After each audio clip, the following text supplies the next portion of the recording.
Bonjour à tous, c'est toujours le frère Zouloula dans les mystères, dans les révélations cachées de la parole de l'Oba. Je rends grâce à Dieu, le créateur du ciel et de la terre, de ce qu'il est grand, glorieux et redoutable. Je remercie ce Dieu parce qu'il est bon, parce qu'il est fidèle, parce qu'il est tout puissant et de ce qui vit inexplicablement hors de toute réalité.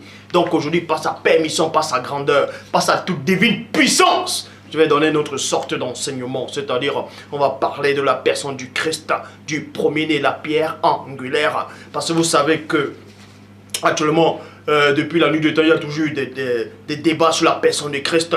D'autres disaient qu'il était Dieu, d'autres disent qu'il est le Saint-Esprit, qu'il est le Père, le Fils et le Saint-Esprit qui remplit trois fonctions. D'autres disent qu'il est mort sur la croix, d'autres disent qu'il n'est pas mort sur la croix, qu'il est mort sur le poteau. D'autres disent que Christ n'est pas mort, tout simplement. Et d'autres disent que Christ est venu uniquement pour les brebis perdues de la maison d'Israël.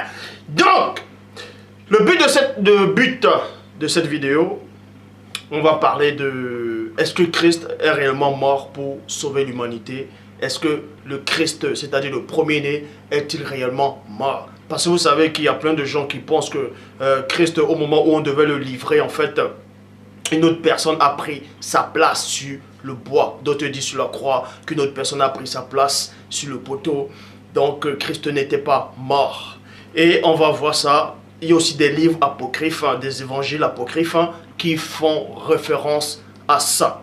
Parce qu'il est dit de ne pas mépriser les prophéties, d'examiner toutes choses et de retenir ce qui est bon. Faites comme les chrétiens de Béret. Parce qu'il est dit dans Proverbe 19:2 que le manque de science n'est bon pour personne. Et dans Proverbe 25:2, la gloire de Dieu est de cacher des choses et la gloire des rois est de sonder des choses. Donc sonder des choses, c'est quoi? C'est que tous ceux-là qui se sont auto-proclamés pasteurs, révérends, bishop, maréchal, apôtres, prophétesses, diacres ou hommes de Dieu inspirés viennent vouloir sonder les choses de Dieu sans toutefois avoir l'Esprit de Dieu.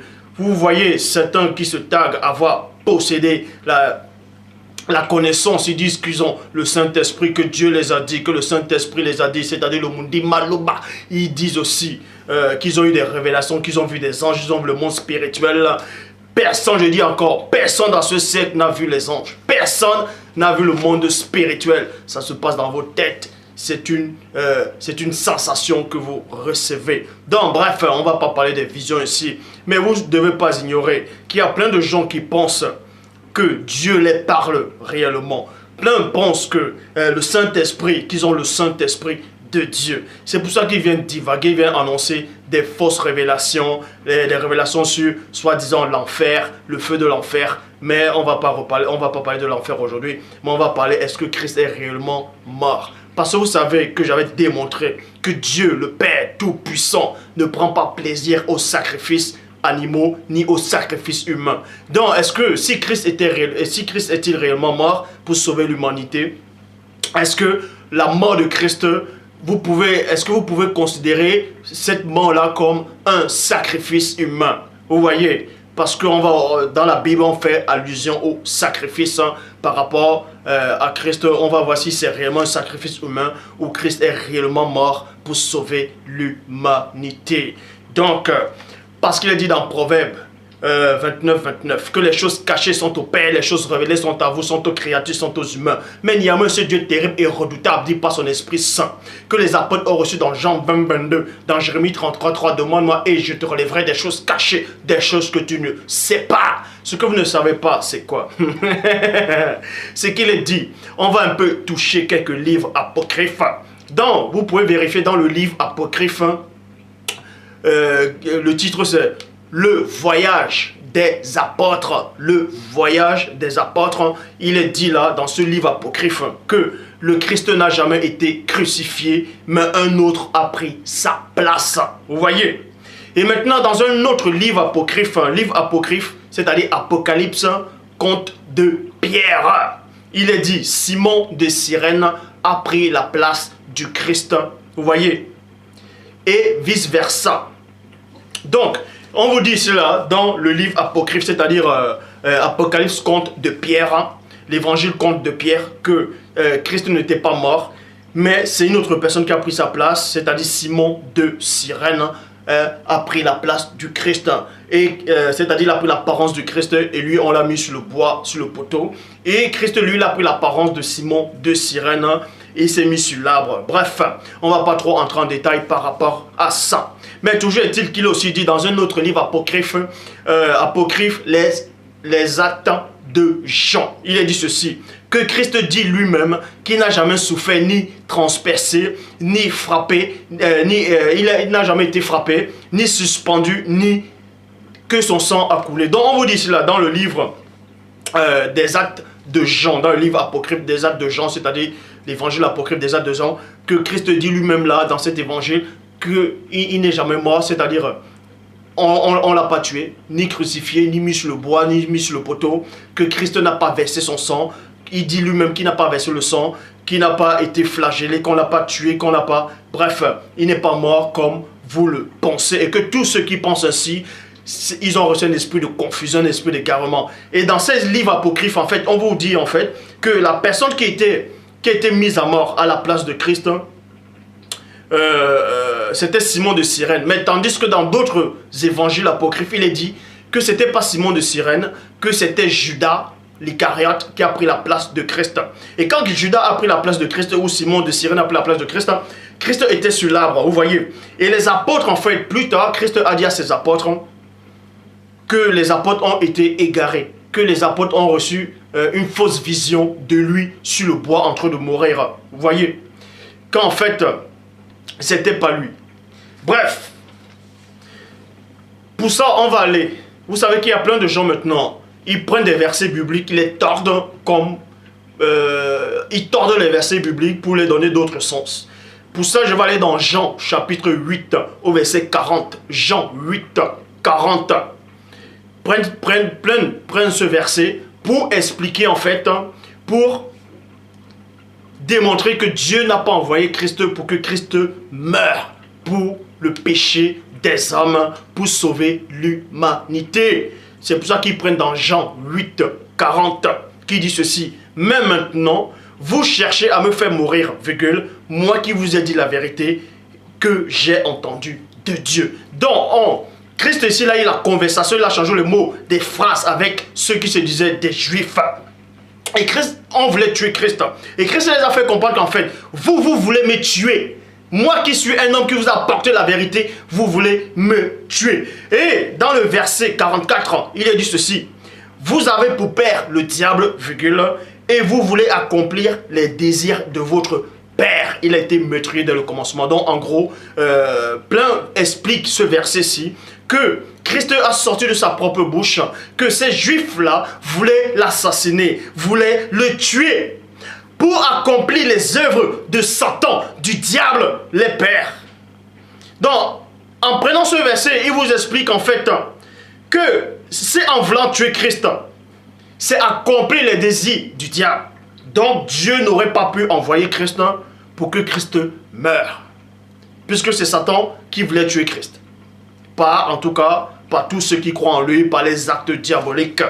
Donc, et ensuite, ils prennent dans Luc chapitre 23 au verset 34 pour expliquer ceci en disant, il est dit, Christ dit, Père, pardonne-leur, car ils ne savent pas ce qu'ils font. Donc je vous pose la question maintenant, à vous qui me regardez ici, je sais que cette vidéo-ci, il y aura plein de vues. Je sais qu'il y aura plein de vues. Bon, donc à toi qui es assis sur ton canapé, qui est assis dans le métro, qui est assis dans ta voiture, qui est assis dans le bus, qui est assis sur ton lit, peu importe où tu te trouves, toi qui es en train de marcher en route actuellement, peu importe dans le pays où tu te trouves actuellement, tu es devant ton light-up, devant ton ordinateur, ton écran ou ton écran plasma, tu es en train de regarder cette vidéo-ci. Moi, j'aimerais te poser une question là actuellement. J'aimerais te poser une question.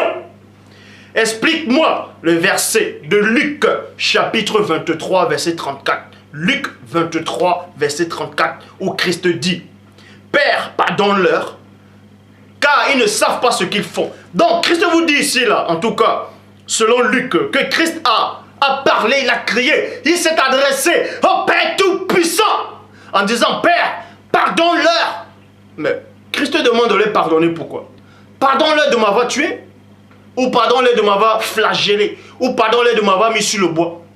Si Dieu a réellement envoyé Christ pour que Christ meure, soi-disant, d'autres disent sur la croix, sur le bois, sur le poteau, pourquoi donc ceux qui vont tuer Christ, que ce soit les Juifs avec la complicité des païens, pourquoi en tuant Christ, en le mettant sur le bois, pourquoi Christ demande encore au Père de les pardonner pour cet acte-là qu'ils sont en train d'accomplir, si toutefois Dieu a envoyé Christ pour mourir par là? Est-ce que vous comprenez? Est-ce que vous comprenez? Je sais que le cœur des gens vont battre maintenant. Je sais que plein de gens vont se poser des questions.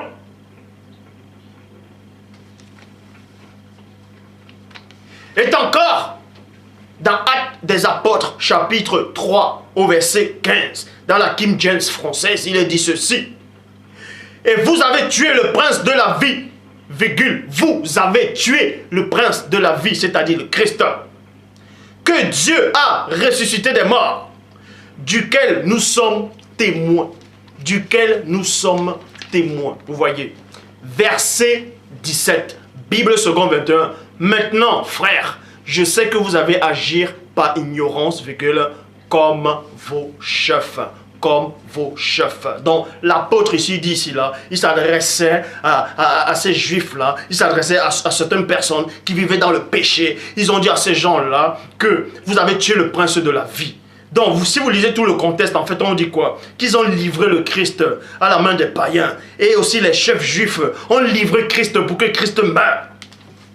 Et cette personne-là qui marche avec Dieu, l'a dit ici, que vous avez tué le prince de la vie, vous avez tué le Christ, vous avez tué le premier-né.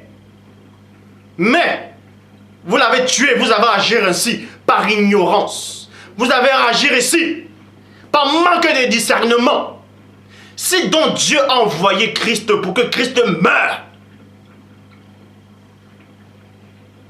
pourquoi encore blâmer les gens qui ont tué le Christ? Pourquoi les blâmer encore? Pourquoi les dire encore que vous avez agi par ignorance? Pourquoi Christ demande encore à Père, pardonne-leur, car ils ne savent pas ce qu'ils font? Je sais que vous allez me prendre le verset qui dit éloigne-moi de cette coupe, toutefois que ce ne soit pas ma volonté, que ta volonté soit faite. Mais c'est pour cette heure, c'est pour cette coupe-là que je suis venu boire. Vous allez aussi prendre le verset dans Jean qui dit je donne ma vie afin de la reprendre. Personne ne me le lote. Je la donne de moi-même, car j'ai le pouvoir de la donner. Et j'ai le pouvoir de la reprendre. Tel est l'ordre que j'ai reçu de mon Père. Je sais qu'actuellement, c'est en train de vous bouillonner dans le cœur. Qu'est-ce qu'il est en train de dire? Est-ce qu'il est en train de régner le sacrifice du Fils? Je vous pose juste des questions. Donc, comme j'ai démontré que Dieu ne pouvait à aucun moment et ne peut c'est-à-dire ne voulait pas et n'a jamais pris plaisir au sang versé. Si Dieu n'a pas pris plaisir au sang versé, pourquoi envoyer le Christ pour verser son sang? Est-ce une contradiction? Donc, avant de venir parler des choses spirituelles, avant de parler des choses qui concernent la vie éternelle, qui concernent le premier-né, qui est mon frère, rassurez-vous d'avoir le Saint-Esprit du Père, le Mundi Malouba, et non des sensations.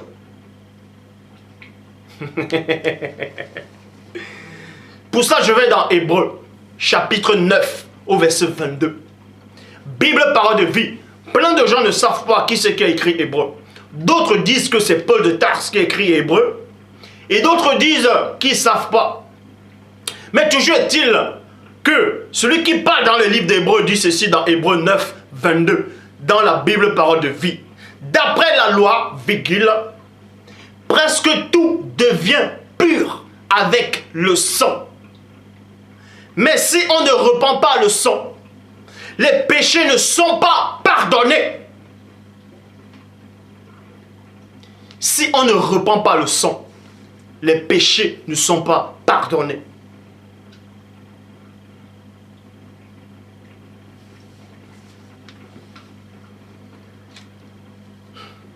Et encore, dans Hébreux 9, verset 13, Bible parole de vie. selon la coutume, on repent le sang des boucs et des taureaux et les cendres d'une vache brûlée sur ceux qui ont fait une faute. Point. Ensuite, virgule, leur corps et non leur esprit et non leur âme. Mais tandis que dans Ézéchiel, il dit,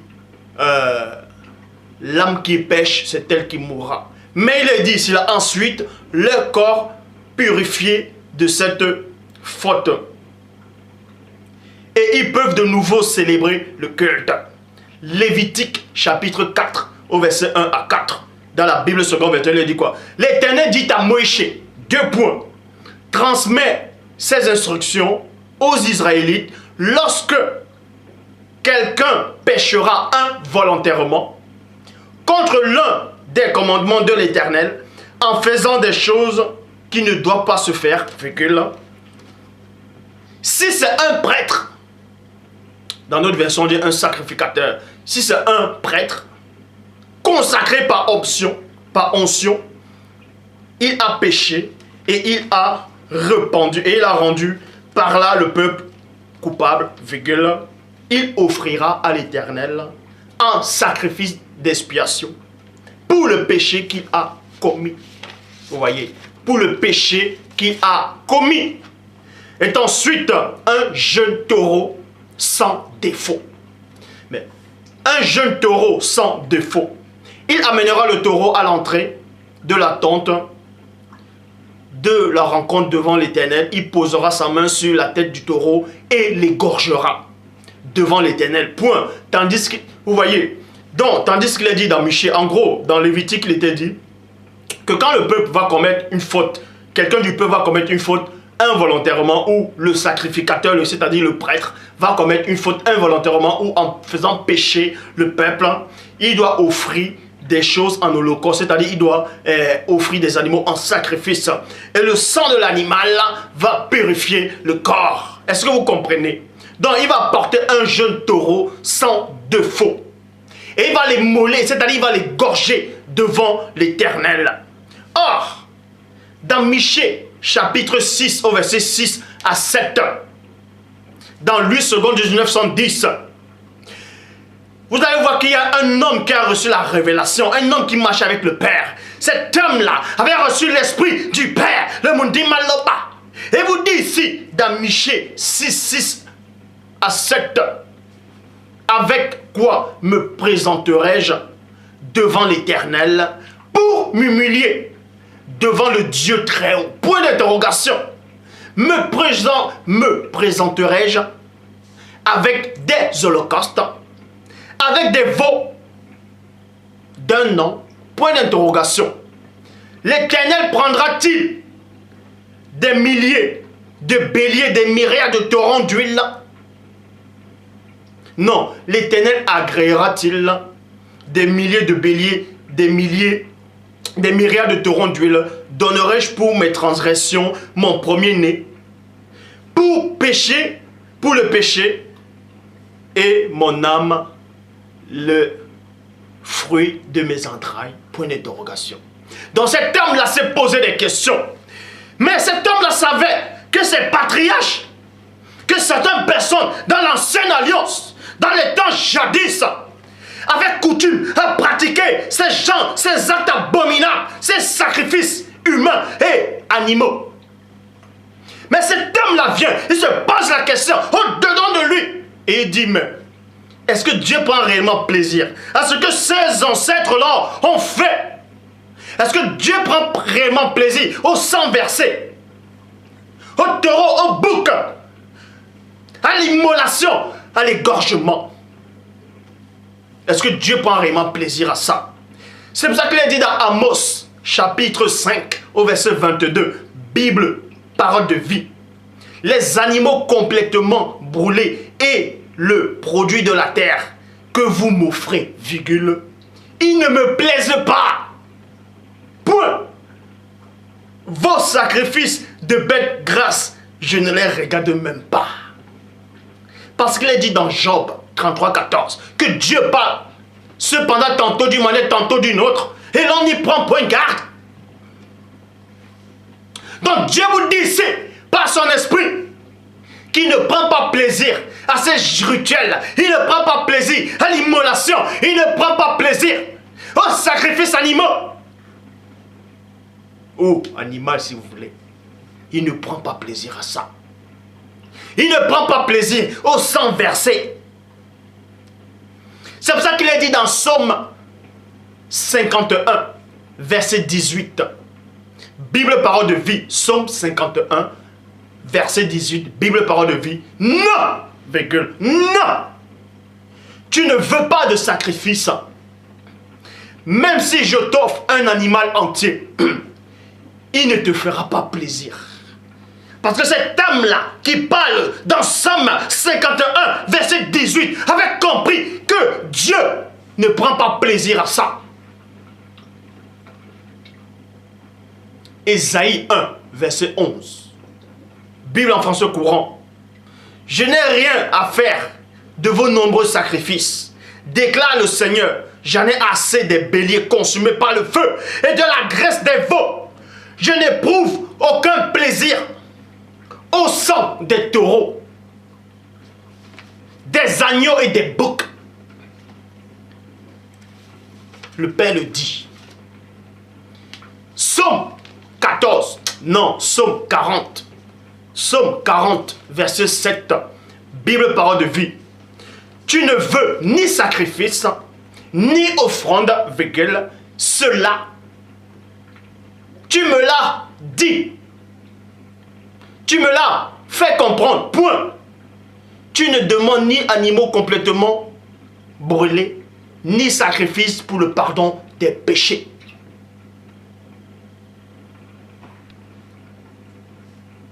Traduction, Période Clama linéaire, dans Psaume 40, verset 6. Mais tu m'as donné des oreilles attentives. Tandis que l'auteur d'Hébreu reprend le passage de Psaume 40 au verset 7. Il vous dit ceci dans Hébreu 10, verset 5. Bible parole de vie. C'est pourquoi au moment où le Christ va entrer dans le monde, il dit à Dieu, 2 points. Tu n'as pas voulu de sacrifice ni d'offrande, mais tu m'as formé un corps. En quel moment dans Psaume 40, verset 7, on parle d'un corps? Il n'est pas dit. Si vous voulez, je relis dans Psaume 40. Vous pouvez vérifier dans toutes les versions que vous pouvez trouver. Dans Psaume, c'est-à-dire Hébreu 10, verset 5, a été pris dans Psaume 40 au verset 7 qui dit ceci. Tu ne veux ni sacrifice ni offrande, cela tu me l'as fait comprendre. Tu ne demandes ni animaux complètement brûlés, ni sacrifice pour le péché. Mais en quel moment dans Psaume il dit, tu m'as formé un corps? Mais dans Hébreu ici on dit, tu m'as formé un corps. Bref, Bible Shoraki, c'est pourquoi, venant dans l'univers, il dit, sacrifice et offrande, tu n'en veux pas. Tu m'as muni d'un corps. Là c'est toujours dans Hébreu 10, verset 5.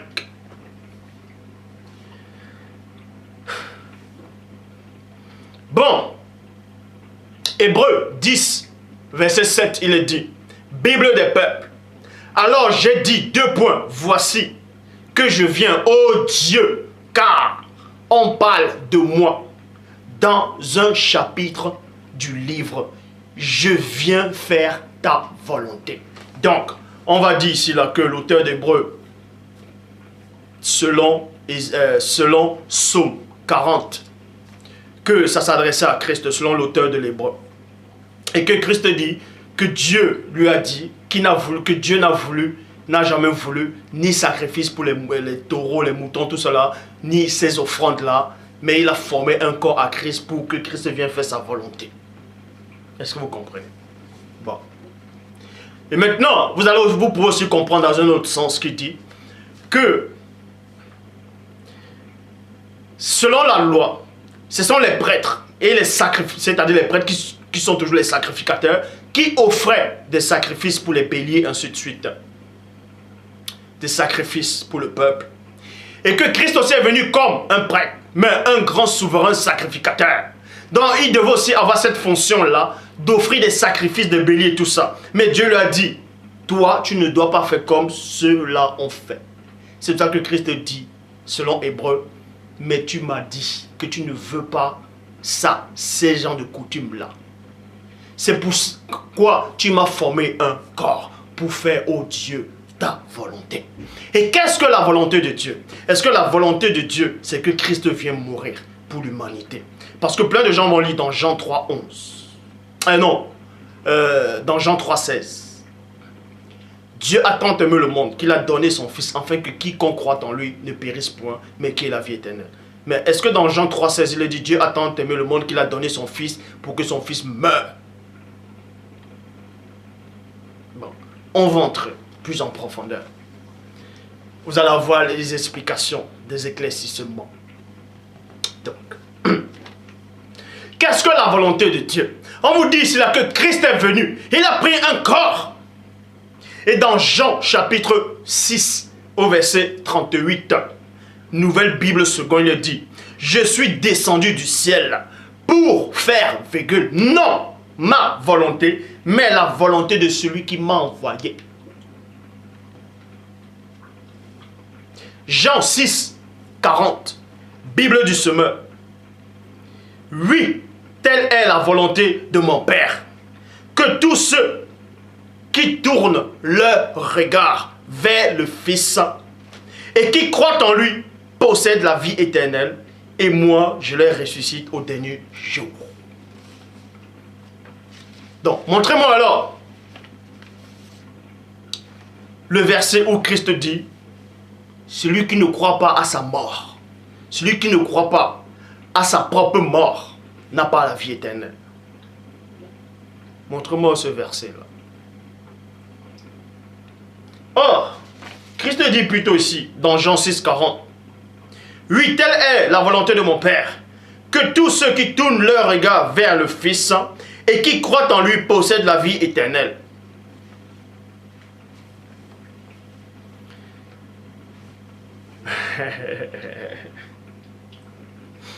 Donc, pour ça, on va plus entrer dans les profondeurs. Deutéronome 18, 18, il est dit, Bible pastorale de ma ressource, je les susciterai un prophète comme toi, parmi leurs frères, 2 points, je lui mettrai mes paroles dans sa bouche et il les fera connaître mes ordres. Donc, il les fera connaître les ordres de Dieu. En fait, quand vous allez connaître les ordres de Dieu et mettre ça en pratique, vous allez être sauvés. Est-ce que vous comprenez? Voilà la véritable histoire. Verset 19. Celui qui refuse d'écouter, celui qui refusera d'écouter et qui dira de ma part, ce qui dira de ma part, je lui redemanderai compte. Ça veut dire quoi? Ça veut dire que vous serez jugé. Donc, la loi dit ici là, que Dieu a envoyé un prophète puissant, comme Moïse, avec les paroles de Dieu dans la bouche de ce prophète. Et que ce prophète-là va annoncer ce que Dieu veut. Et celui qui n'écoutera, c'est-à-dire celui qui va écouter ce prophète-là, vous allez comprendre qu'il sera sauvé. Dieu n'a pas dit là que je vous enverrai un prophète. Vous devez croire à sa mort et là vous serez sauvés. Mais vous devez croire aux paroles qu'il vous dira.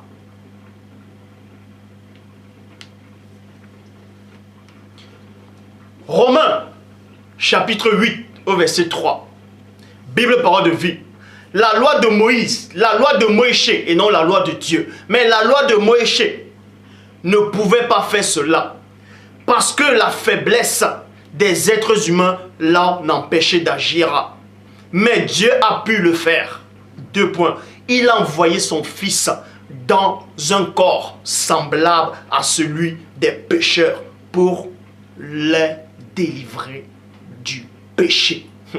Dieu là-bas.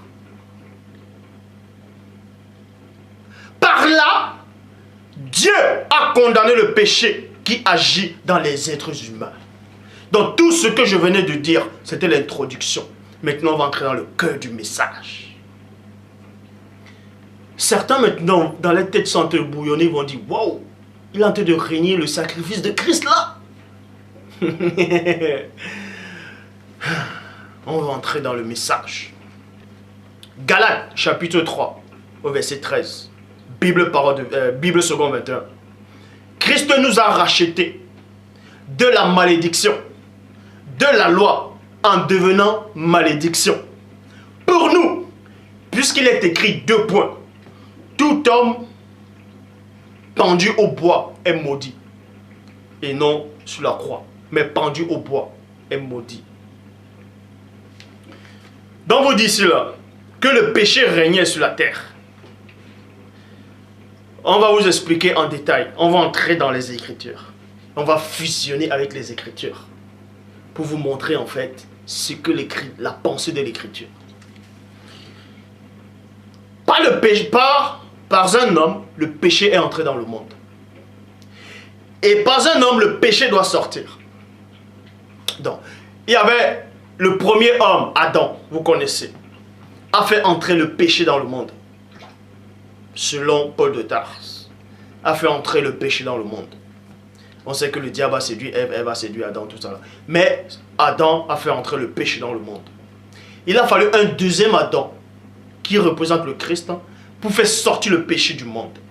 C'est pour ça que le péché était enfermé dans la chair. Parce que si le péché est enfermé dans l'âme, vous ne pouvez même pas un seul instant, une seule seconde plaire à Dieu. C'est pour ça que le péché a été enfermé dans le corps.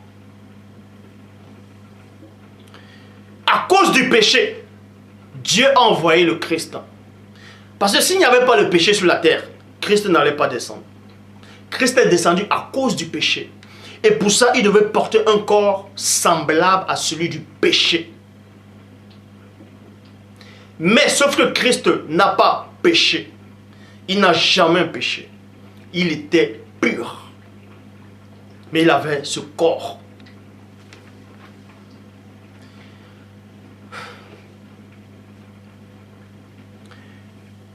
Donc, le premier Adam égale chute, le deuxième Adam, qui est Christ, égale rachat.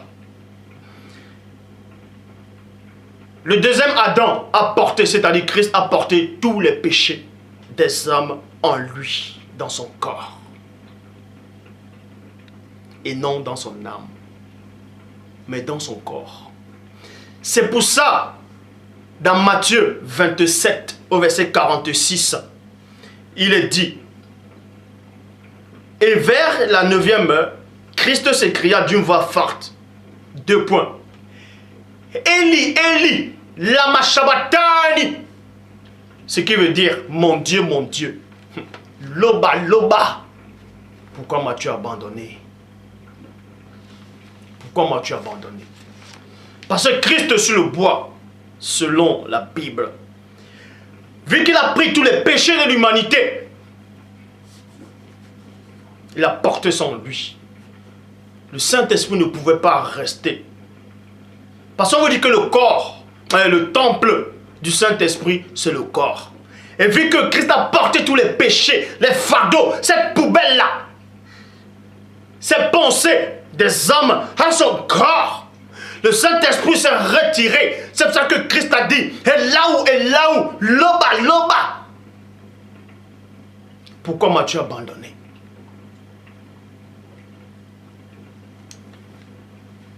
Certains vont penser maintenant que quand Christ était sur le bois,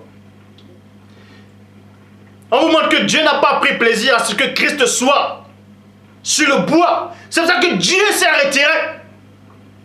C'est ce que certains penseront. Mais on va voir la pensée de l'Écriture. Hébreux chapitre 5 au verset 7. Bible, parole de vie. Le Christ pendant sa vie sur la terre, a adressé à Dieu des prières et des supplications avec de grands cris et des larmes. On vous dit quoi? Que Christ pendant sa vie sur la terre, et non seulement pendant ou au moment où il était sur le bois, mais pendant sa vie sur la terre, pendant son ministère, on vous dit ici qu'il priait, il suppliait le Père. Là, c'est après avoir porté les péchés de l'humanité. Quand il est venu, quand il a porté. Et Dieu l'a écouté parce qu'il était fidèle, parce qu'il est resté fidèle. Pourquoi? Maintenant, on va vous poser la question. Dans d'autres passages, on dit, je voyais l'agneau immolé. Pourquoi Christ est venu comme un agneau? Puisque dans l'Ancien Testament, on vous a montré que Dieu n'a jamais pris plaisir au sacrifice des agneaux. Dieu n'a jamais pris plaisir au sang versé. Dieu n'a jamais pris plaisir qu'on égorge les moutons, qu'on égorge les agneaux, les boucs, tout ça. Maintenant, pourquoi Dieu maintenant envoie Christ qui représente l'agneau pour que, soi-disant, il puisse être cloué ou bien mourir sur le bois? Est-ce une contradiction? On va mieux vous expliquer ce petit détail. Ce petit détail. Donc vous dites ici, premièrement, pourquoi Christ est venu en tant qu'agneau? Pourquoi Christ n'est pas venu en tant que mouton, ou en tant que brebis, ou en tant que taureau, ou en tant que bouc, ou en tant que cabri? Pourquoi l'agneau? Pourquoi Christ est venu en tant qu'agneau? Donc, avant de venir parler, ou bien faire des vidéos, ou aller prêcher dans les métros, dans les trains, ou dans les bus, ou en plein air, que Dieu a aimé le monde, qui vous a envoyé Christ, et Christ est mort pour vous, sur le bois, que l'agneau de Dieu est venu. Il faut d'abord savoir pourquoi Christ est venu en tant qu'agneau. Cet agneau-là représente quoi? On va vous révéler pourquoi Christ est venu en tant qu'agneau, premièrement, pour comprendre. Est-ce que Christ a réellement fait ce sacrifice? Est-ce qu'il y a réellement eu un sacrifice de sang versé? Et si Christ est mort pour sauver l'humanité, est-ce que son sacrifice est un sacrifice humain? Donc, premièrement, pourquoi Christ est venu en tant qu'agneau? Tout simplement parce qu'il est dit dans Psaume, chapitre 23, verset 1. Psaume 23, verset 1. Bible parole de vie. Psaume de David, point. Le Seigneur est mon berger. Donc, Dieu est le berger. Dieu est le vrai berger. Même si Christ, il est aussi dit dans Jean 10 que Christ est le bon berger. Il n'y a pas qu'un seul berger, il y a plusieurs bergers. Mais Dieu est il est le Dieu de berger, il est le bon berger. Dieu est le berger. Pourquoi? Psaume 23, verset 1. Psaume de David, le Seigneur est mon berger. Berger, c'est quoi? C'est personne qui garde les moutons, les brebis, les agneaux, ainsi de suite. Parce qu'il est dit dans Ézéchiel, chapitre 34, au verset 31. Ézéchiel 34, 31, King James française. Vous, mes brebis, les brebis de mon pâturage, vous êtes des hommes. Je suis votre Dieu, virgule, dit le Seigneur. Là-bas, vous devez comprendre ici que le peuple d'Israël, les patriarches, sont le troupeau de Dieu. Et Dieu est le berger. Et le peuple d'Israël, ce sont des brebis. Ce sont les brebis dans le troupeau. Ce sont des brebis dans le troupeau. Et une brebis, c'est quoi? Une brebis, c'est quoi? La brebis, vous tapez la définition d'une brebis, c'est quoi? C'est la femelle du mouton. La brebis est la femelle du mouton. Et l'agneau est le petit d'une brebis. Donc, c'est pour ça que Christ est venu en tant qu'agneau. Parce que Marie elle-même, qui a mis le Christ au monde selon la chair, elle-même était une brebis d'Israël. Donc, Marie qui représente une brebis ne pouvait pas accoucher une brebis. Elle ne peut qu'accoucher un agneau. Donc, quand Christ vient en tant qu'agneau, c'est parce que ses pères, selon la chair, ses ancêtres, ce sont des brebis.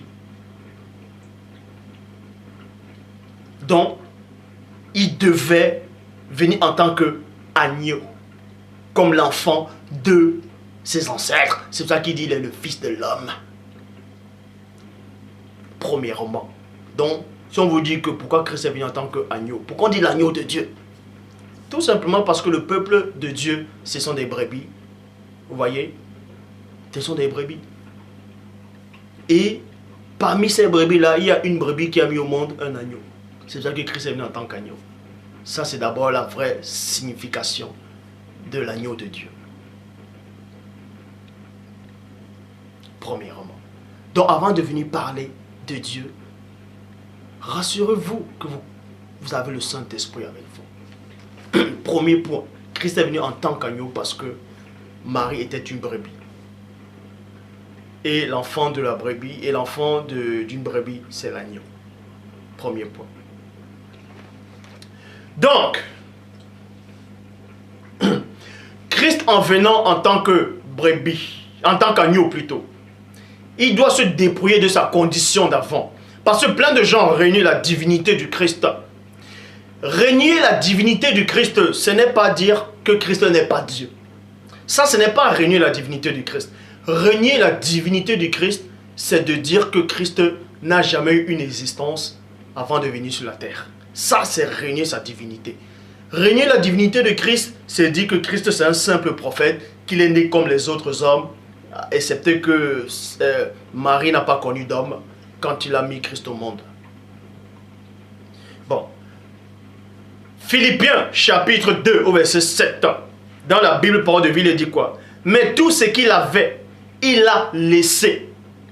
Il s'est fait serviteur. Il est devenu comme les hommes. Et tous voyaient qu'il était bien un homme.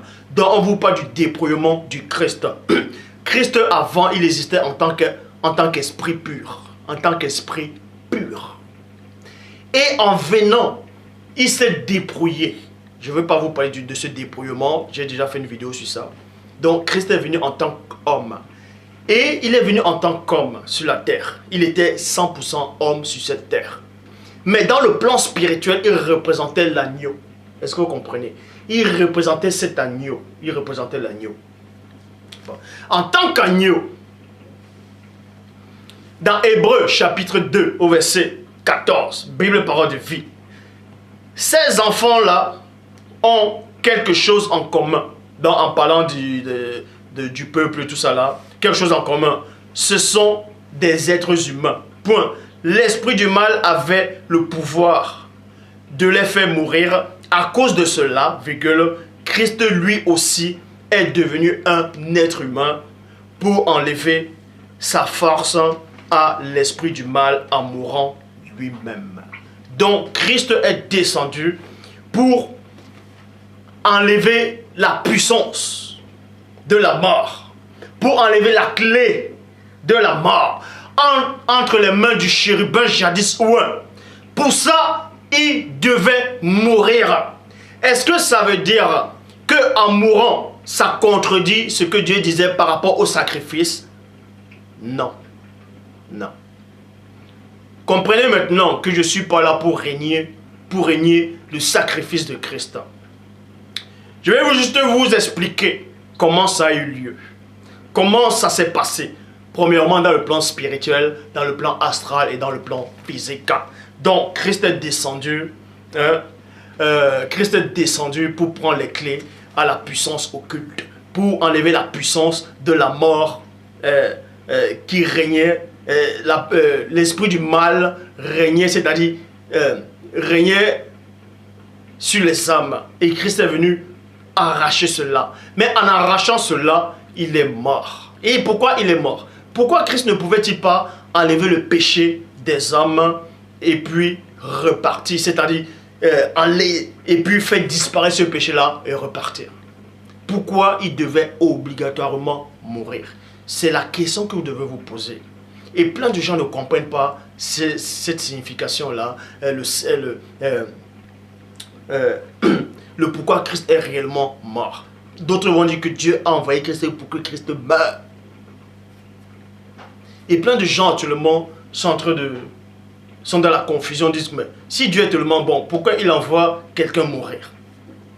Pourquoi il envoie un innocent mourir de telle façon? Bon, je dis encore, Dieu ne prend pas plaisir au mal. On va vous expliquer ces choses. Jean chapitre 1 au verset 29. Jean 1, 29, il est dit, le lendemain, virgule, il vit Christ venant à lui et il dit, voici l'agneau de Dieu qui ôte le péché du monde. Voici l'agneau de Dieu qui ôte le péché du monde. Jean le Baptiste a vu Christ. Il a vu l'humain. Les autres gens voyaient l'humain. Mais dans le plan spirituel, Jean-Baptiste a vu l'agneau. Il a vu cet agneau-là. Cet esprit pur qui s'est débrouillé, qui est venu sur la terre en tant qu'agneau. Il a dit, voici l'agneau de Dieu qui ôte le péché du monde. Or, dans l'Ancien Testament, pour que l'agneau ou les moutons, les brebis, ou les taureaux, ou les boucs ôtent le péché, ils vont absorber le péché, mais il faut qu'ils meurent. Donc, Christ vient en tant qu'agneau. Est-ce que Dieu a dit à Dieu, est-ce que Dieu a dit à Christ, descend en tant qu'agneau et meurt? Pas tous les péchés et meurt. Est-ce que Dieu a dit ça? Montre-moi le verset où Dieu a dit ça. Je dis bien où le verset où Dieu lui-même a dit ça. Parce que quelqu'un va venir écrire, ouais, Dieu l'a envoyé pour Dieu veut que ça soit écrit mot pour mot.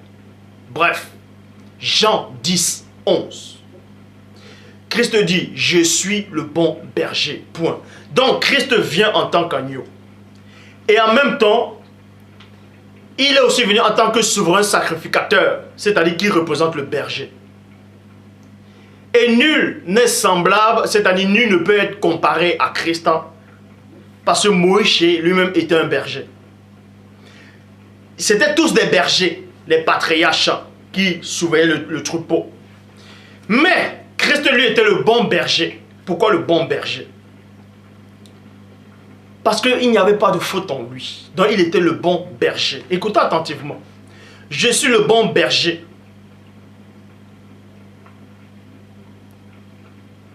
Le bon berger donne sa vie pour ses brebis. Vous voyez? Donc, il avait deux facettes spirituelles. Il avait la facette en tant qu'agneau. Il avait aussi la facette en tant que berger. Et il dit ceci, que le bon berger donne sa vie pour ses brebis. Pourquoi il donne sa vie pour ses brebis? Pourquoi Abel qui était berger n'a pas donné sa vie pour ses brebis? Pourquoi il a tué ses brebis? Mais Christ dit qu'il est le bon berger, il donne sa vie pour les brebis. Pourquoi il donne sa vie? Ça signifie quoi? Est-ce en donnant sa vie, c'est un suicide? Parce que celui qui décide qu'il va mourir pour telle cause, c'est considéré comme un suicide? Ou bien? C'est une question que je pose. Est-ce un suicide? Ou bien? Pourquoi il va donner sa vie pour ses brebis? On va vous expliquer le pourquoi. Est-ce réellement un sacrifice humain? Donc, Psaume 37, comprenez que Christ étant bon berger, on va vous ouvrir, on va entrer dans le plan spirituel pour comprendre le véritable sacrifice de Christ. Pourquoi Christ est-il mort? Est-ce que son sacrifice est-il un sacrifice humain? On va entrer dans le plan spirituel maintenant. Regardez cette image dans votre tête. Christ représente le bon berger. 1. Il est le berger. Il doit surveiller les brebis. 2. Il est l'agneau. Et l'agneau, en tant qu'agneau, il doit se sacrifier, c'est-à-dire absorber les péchés des autres et mettre ça en lui. Vous allez comprendre le mystère. C'est pour ça qu'il est dit dans Psaume 37 au verset 32, Bible parole de vie. Les gens mauvais attendent celui qui obéit à Dieu. Ils cherchent à le faire mourir. Donc, dans cette version-ci, dans la Bible parole de vie, dans Psaume 37 au verset 32, il est dit, les gens mauvais attendent, attendent, attendent. Le mot attendre, celui qui obéit à Dieu, et ils cherchent à le faire mourir. Donc, ils attendaient. Parce que selon la prophétie, quelqu'un de différent allait entrer dans le monde. Même les mages ont vu l'étoile. L'étoile, l'astre de Yukuma, vont entrer dans ce système. Et on savait que celui qui allait venir était quelqu'un de spécial. Il allait ôter le péché du monde. Il allait être plus grand qu'Adam. Donc, et on vous dit ici que les gens mauvais attendaient cet homme-là pour le faire périr, pour le faire mourir. C'est pour ça qu'il est venu en tant qu'agneau. Il est venu en tant que berger. Donc, en tant que berger, il surveillait son troupeau. Remarquez que Christ surveillait son troupeau, les brebis. Et les loups, ces gens-là, avaient les yeux braqués sur lui. Il observait. Dans la Bible de la Colombe, il dit, le méchant épie le juste et cherche à le faire mourir. Donc, Bible parole de vie, dans Psaume 37, verset 32, ils attendent celui qui va plaire à Dieu pour le faire mourir. Or, dans Bible de la Colombe, il dit, le méchant épie le juste. Donc, quand il vient, maintenant on l'épie. Donc, les loups sont là, les loups ravisseurs sont là. Il y a des loups. Ils sont en train de regarder le troupeau. Ils voient le Christ en tant que berger. Parce que cette brebis-là, cet agneau-là, avait déjà pris le péché. C'est-à-dire, il prenait déjà les fautes des autres. Il absorbait sur lui. Il prenait sur lui la faute de ces brebis-là. Il les supportait, les colères. Il mettait ça en lui. Toi qui es chargé et fatigué, viens à moi et je te donnerai du repos. C'est ce que Christ disait. Donc, il prenait les fautes de ces brebis. Et en même temps, il les guidait en tant que berger. Et les loups ravisseurs ont vu cet agneau, ont vu cette brebis, ont vu ce berger. Et voilà ce qu'ils disent dans Job, chapitre 19 au verset 11, Bible des peuples. Il déchaîne sur moi sa colère. Il me traite en ennemi. Donc, l'ancien jadis chérubin ouin, Satan, a traité Christ comme son ennemi. Il a vu que quelqu'un de différent est venu sur cette terre. Il a dit, voilà un rival dangereux. Voilà un adversaire. L'adversaire qui n'a rien à perdre est le plus terrifiant de tous les adversaires. N'oubliez jamais cela. Donc, dans la Bible du semeur, il dit, contre moi, il déchaîne le feu de sa colère. Il me considère comme son adversaire. Et adversaire, c'est rival. Donc, Christ est venu sur cette terre. Et Satan l'a considéré comme son rival, comme son adversaire. Pourquoi? Pourquoi? Satan l'a considéré ainsi. Mais pourquoi? Parce qu'il est dit dans Job, chapitre 18, au verset 13. Job 18, verset 13. 8 secondes 1910. Les parties de sa peau sont l'un et l'autre dévorés. Ses membres sont dévorés par le premier-né de la mort. Vous devez comprendre ici spirituellement que Satan, l'ancien jadis chérubin ouin, le Shaitan, est le premier-né de la mort. Et Christ est le premier-né de la vie. C'est pour ça que, pourquoi Dieu n'aurait-il pas envoyé un ange pour venir mourir pour vous? Parce que Dieu ne tâtonne pas. Dieu n'aime pas le désordre. Dieu a plein de fils. Pourquoi il n'a pas envoyé d'autres fils pour venir mourir? Pour, soi-disant, vous qui dites qu'on a envoyé Christ pour mourir pour vous. Pourquoi Dieu n'a pas envoyé d'autres fils pour ce que Christ a accompli?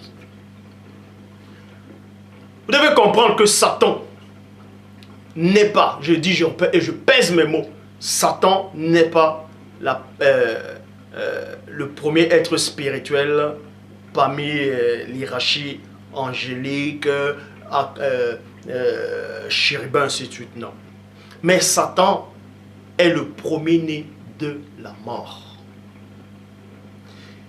Maintenant, il fallait l'équivalent. Il fallait le contraire du premier-né de la mort. C'est pour ça qu'on a envoyé le premier-né de la vie. Parce que Dieu ne tâtonne pas. Christ dit, si on fait 1000 avec toi, fais-en 2000. Donc, En faisant 1000, Satan est le premier-né de la mort. Donc Dieu faisant 2000, il donne aussi le premier-né de la vie. Job 19, verset 12, on vous dit, ces troupes viennent en masse. Elles se sont frayées un chemin jusqu'à moi. Ils ont dressé leur champ, les camps autour de ma tente. La tente qui représente aussi un corps. Donc, Satan a envoyé sa troupe. Satan a épié le Christ. Il a considéré Christ comme un adversaire redoutable, puissant, comme une sorte de rivalité. Et il a envoyé sa troupe. Ils ont frayé un chemin. Pour attraper ce berger-là, je frapperai le berger, les brebis seront dispersées. Pour attraper ce berger-là, parce que Satan avait la main mise sur les brebis. Donc l'agneau est venu prendre les fautes des brebis, il a porté en lui. Et maintenant, il s'est transformé. Il a une autre facette en tant que berger pour les guider maintenant dans les verts pâturages, vers le Père. Et Satan a vu ça. Il a dit non, lui là, on doit frapper cet agneau-là. On doit aussi frapper ce berger-là. C'est ça qu'ils ont frayé un chemin pour attraper le Christ. C'est ça qu'il a dit dans Matthieu, chapitre 26, au verset 47. Comme il parlait encore, voici Judas, l'un de 12, arriva avec lui une foule nombreuse, armée d'épées et de bâtons, envoyée par les principaux sacrificateurs et par les anciens du peuple. Jean 18, verset 8 à 9. Il est dit, Christ répondit, 2 points. Je vous ai dit que c'est moi. Parce qu'on a dit. C'est-à-dire, ils ont dit à Christ. Christ les a vus arriver, il a dit, que cherchez-vous? En parlez-leur. Ils ont dit, qui cherchait le Christ? Et il a dit, Amaho, c'est-à-dire, c'est moi. Vous allez me dire, j'ai parlé en quoi là? C'est l'araméen. Bref. Le Christ répondit, je vous ai dit que c'est moi. Si donc c'est moi que vous cherchez, laissez aller ceci. Laissez aller ceci. Donc, les loups sont arrivés. Ils sont venus attraper le berger. Et le berger, on vous dit ici là, vu que vous m'attrapez, laissez aller mes brebis. Vous allez comprendre dans le plan spirituel qu'il a livré un combat, c'est-à-dire, ce combat c'est quoi? Il demande à ses brebis, c'est-à-dire il se place devant, il met un barrage entre les loups et ses brebis. C'est pour ça que David disait, quand un lion ou un ours vient attraper l'un de ses brebis, il attrape l'ours ou il attrape le lion. Mais là, Christ n'avait même pas permis qu'on attrape ses brebis pour qu'il allait les rattraper après, comme David faisait. David, quand il surveillait son troupeau, on vous dit que quand le lion venait, le lion attrapait dans sa bouche une de ses brebis, il fuit avec. Mais ça veut dire que David n'était pas attentif. Il ne regardait pas partout pour que le lion venait, mais Christ était attentif. C'est pour ça qu'il s'est placé devant. Il a vu l'adversaire arriver. Il a vu les loups arriver. Il s'est mis entre les loups et entre ses brebis. Vous devez comprendre ça spirituellement. Et Christ savait qu'on venait le tuer. Il pouvait disparaître s'il voulait. Mais il était homme parce que Dieu n'aime pas le désordre. Vous allez comprendre quelque chose. Il devait vivre cette condition physique. C'est pour ça que Christ met entre les loups et entre ses brebis. pour les protéger. Mais en les protégeant, ils étaient nombreux. Donc, il devait les retenir. C'est pour ça qu'il dit, le bon berger donne sa vie pour ses brebis. Il donne sa vie. Donc, il devait mourir. Pourquoi? Parce que les autres venaient pour le tuer déjà. Si Christ fuyait, il allait laisser ses brebis. Et ses brebis, on allait les massacrer. C'est pour ça qu'il pouvait rester et ses brebis prennent la fuite. Mais, ces brebis prennent la fuite. Avant que ces brebis prennent la fuite, il y a quand même l'une de ces brebis qu'il a déjà formée, qu'il est en train de former pour prendre la place du berger.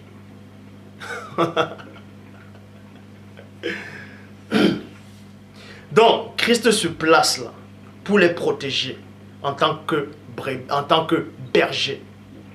Christ, quand on l'a attrapé en tant que berger.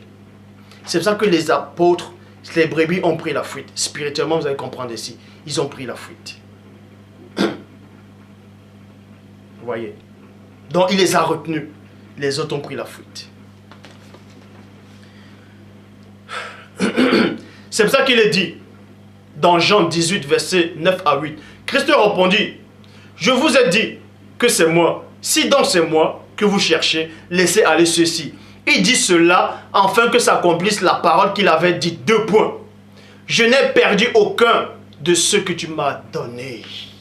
Oh Dieu, je n'ai perdu aucun.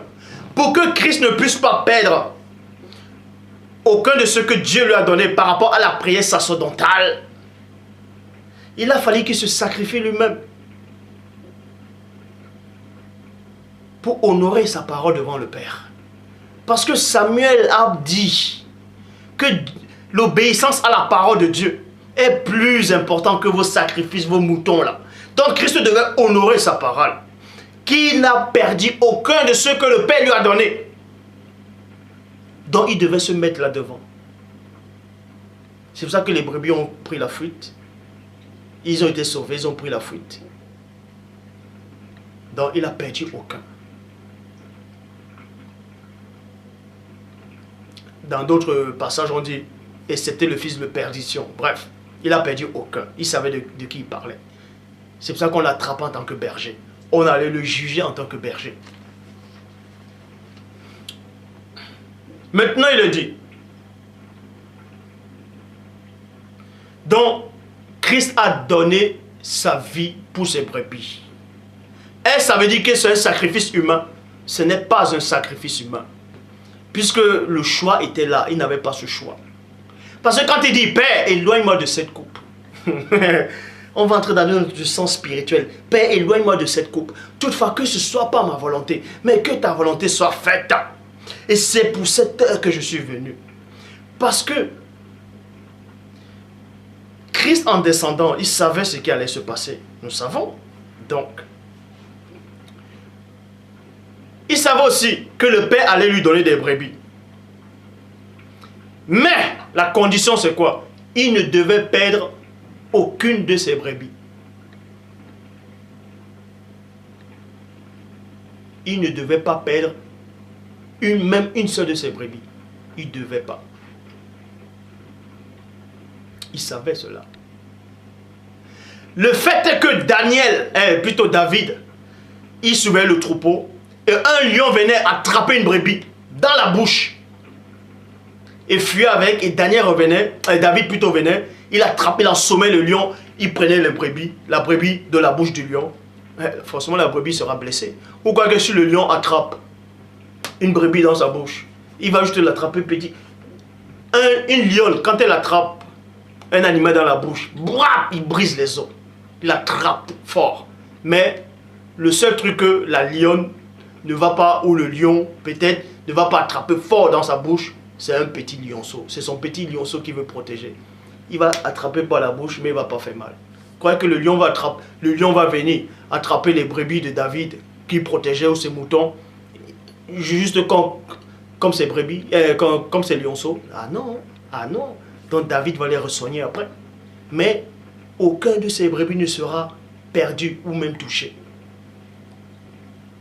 C'est pour ça que Christ En fait, en donnant sa vie, ce n'est pas un sacrifice humain comme vous le pensez. Parce que Dieu ne prend pas plaisir au sacrifice humain.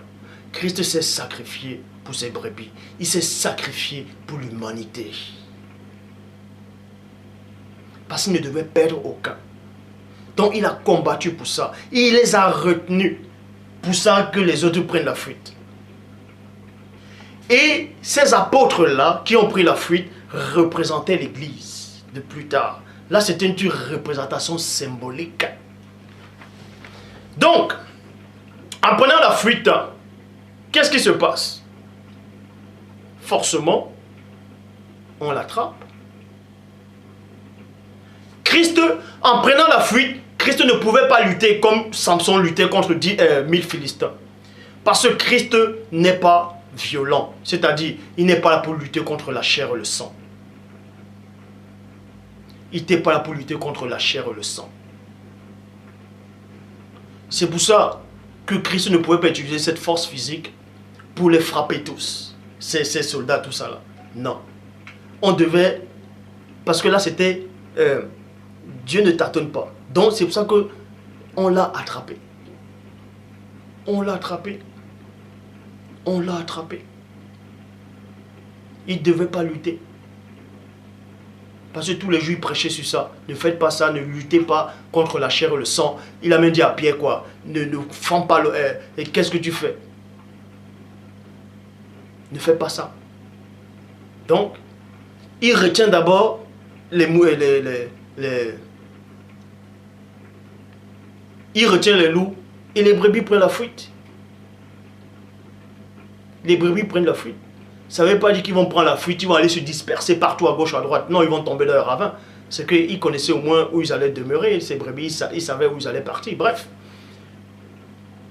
Donc, Christ, là, il n'avait plus le choix. Il n'avait pas le choix. Et à cet instant, il ne voulait même pas demander à Dieu d'envoyer des légions d'anges pour frapper ces gens-là. Non. Il devait passer par là pour montrer l'amour qu'il avait pour ses brebis. Il s'est sacrifié. Et ce sacrifice-là, ce n'est pas un sacrifice humain comme vous imaginez. Ce n'est pas, on vous dit, l'agneau immolé. Attendez, on va arriver. Donc, en se sacrifiant, il donne sa vie pour ses brebis. Il n'y a pas de plus grand amour que de donner sa vie pour ses brebis, que de donner sa vie pour ses amis. Il a donné sa vie. Il a dit, je ne profère pas qu'on nous arrête tous. Mais je vais faire une diversion et vous allez prendre la fuite et moi je vais rester pour les retenir.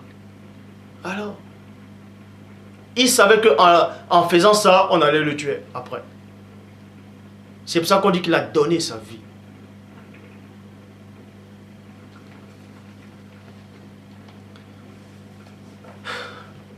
Hébreux chapitre 12 au verset 24. Traduction. Période Clama Eliénaire. Le médiateur de la nouvelle alliance et du sang. Purificateur. Qui parle mieux éloquemment que celui d'Abel. Ça veut dire quoi? Dans Genèse 4, on vous dit que le sang d'Abel a crié de la terre jusqu'à Dieu. Mais ce sang-là, ce n'est pas le sang qui coule là, le sang rouge.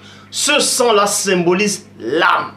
Vous pouvez vérifier ça dans Apocalypse, où on a vu les sceaux, on a vu les âmes de ceux qui avaient été tués sur la terre. Dans le sang d'Abel qui criait dans la Genèse, c'était son âme qui criait. Donc, quand on vous dit ici, là, dans Hébreux 12, 24, le médiateur de la nouvelle alliance et du sang purificateur, dont le sang, quand on dit le sang de Christ a versé, que le sang du Christ purifie, que le sang du Christ, il n'y a pas de pardon du péché sans infusion de sang. Ça veut dire quoi? Le sang du Christ représente son âme. Est-ce que vous comprenez? On va vous expliquer cela. Le sang, c'est l'être. L'être. Et Christ a sacrifié, s'est sacrifié. Donc il a donné son être. Et son être était innocent, son sang était pur. Et ce sacrifice-là ne pouvait que purifier les autres brebis qui vont venir à Christ. On va mieux vous expliquer cela. 1 Jean, chapitre 1, verset 7. 1 Jean 1, 7. Mais si nous marchons dans la lumière, comme il est lui-même lumière, nous sommes mutuellement en communication. En communion. Et le sang de Christ son Fils nous purifie de tout péché. Donc, le sang du Christ purifie de tout péché. Ça veut dire quoi? Ça veut dire que c'est l'âme de Christ qui purifie. C'est l'être dont c'est Christ qui purifie de tout péché. Pourquoi? Parce qu'il est dit dans Psaume chapitre 51, verset 2. Lave-moi complètement de mon iniquité et purifie-moi de mon péché. Mais quand David dit ici, là, dans Psaume 51, verset 2, lave-moi complètement de mon péché et purifie-moi. Est-ce qu'on va purifier David avec le sang? Non. On purifie David par la parole. Vous allez voir cela. On va vous expliquer ces choses. Tite 2, verset 14. Qui s'est donné lui-même pour nous, afin de racheter de toute iniquité et de se faire un peuple qui lui appartient, virgule, purifié par lui, et zélé pour les bonnes œuvres. Purifié par lui et non purifié par son sang. Mais purifié par lui, ça veut dire quoi? C'est quand on dit le sang du Christ vous purifie, que le sang du Christ a purifié. Ça veut dire c'est Christ, c'est-à-dire c'est son âme. Le sang de Christ, c'est son âme. Et son âme était innocent. Son âme, quand on dit quand on dit le sang de Christ a coulé, c'est son âme qui est sortie. C'est une représentation symbolique. Dans le plan spirituel, on voit l'âme. Dans le plan astral, on voit l'âme.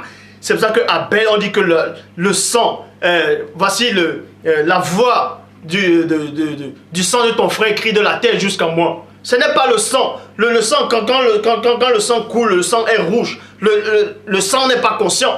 Le sang représente l'âme. C'est pour ça qu'il est dit dans Marc, chapitre 1, verset 40 à 41. Marc 1, 40 à 41. Un lépreux vint à lui. Vint à qui? À Christ. Et se jeta à ses genoux, en genoux plutôt, il lui dit d'un ton suppliant, 2 points, si tu veux, tu peux me rendre pur. Et Christ, ému de compassion, étendit la main et le toucha et dit 2 points, je sais qui? C'est l'âme. Je sais quoi? C'est la conscience, c'est l'être, l'âme, le sang. Je le veux soit pur. Alors, dans Marc 1, 40 à 41, quand Christ dit je le veux soit pur, c'est son âme qui l'a purifié. Et c'est le sang du Christ qui a purifié ce lépreux-là. Ça, c'est une représentation symbolique. Donc, pour tous les autres livres apocryphes, donc, où on dit Christ n'est pas mort, il ne s'est pas sacrifié, tout ça là, je le dis ici, là. Christ est réellement venu sur cette terre. Il s'est sacrifié. Il s'est sacrifié. Je le dis, il s'est sacrifié pour ses brebis. Il s'est sacrifié pour l'humanité. Ce n'est pas un sacrifice humain. J'ai expliqué dans la vidéo. Il s'est sacrifié en protégeant ses brebis. Ça veut dire que si vous marchez avec votre enfant, si vous avez peut-être 3 enfants ou 4 enfants en route, un chien vient vous attaquer. Vous allez faire comment? Vous allez d'abord dire à vos enfants de fuir et vous allez retenir le chien. Même si en sachant que le chien va vous manger, que le chien peut vous manger. Vous allez quand même vous sacrifier pour que vos enfants prennent la fuite, non? Alors c'est ce que Christ a fait. Où est le sacrifice humain là? Le Père s'est encore glorifié.